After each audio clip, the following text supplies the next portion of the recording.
Samedi 5 mars 2016, dans le gymnase du complexe sportif municipal du Port, transformé en salle spécialisée de gymnastique, l'USPGSA, l'Union portoise de gymnastique sportive et artistique, a organisé le challenge Energym, un rendez-vous annuel devenu incontournable depuis de nombreuses années. Energym, c'est un challenge qui existe depuis 1994. Il est interne au club. Il a été créé donc, au moment de Pâques, à l'époque, il s'appelait le challenge de Pâques. Et il était fait pour préparer les compétitions régionales et à visée nationale pour les équipes.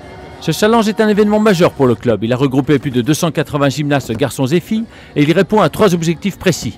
Le premier objectif, bien sûr, concerne les gymnastes.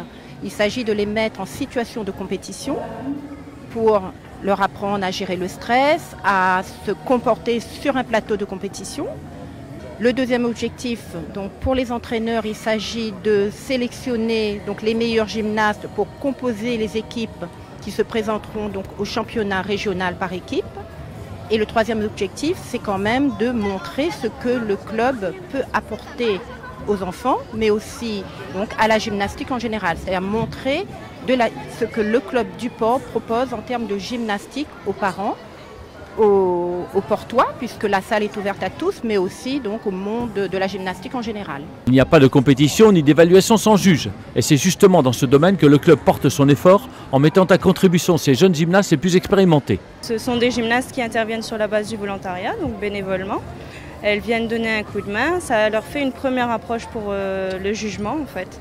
Donc ici, les critères de réussite vont de 0, 1 ou 2 au niveau des ateliers.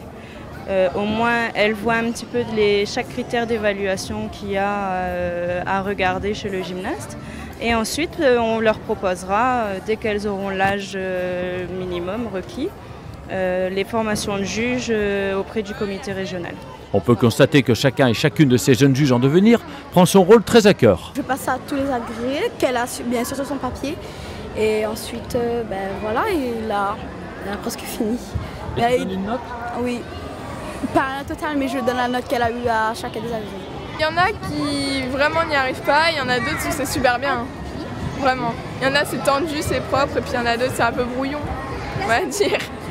En tout cas, pour l'encadrement technique du club, cette expérience est positive et elle constitue un véritable investissement pour l'avenir. Ce genre d'événement Energym du club permet d'attirer les juges et va certainement susciter des vocations pour plus tard. C'est-à-dire, c'est l'intérêt de cette journée, c'est qu'on arrive à avoir les gymnastes un peu plus âgés pour ces événements et pour les compétitions à venir. L'USPGSA a donc vécu une très belle journée, un moment d'émotion pour ceux qui vivaient leur première compétition et une satisfaction pour les plus aguerris qui ont offert un beau spectacle au public venu nombreux.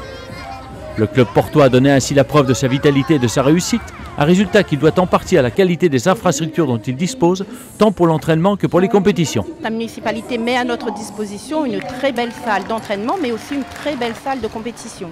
C'est aussi le moyen de montrer voilà, nos infrastructures, aussi bien la salle d'entraînement que la salle de compétition.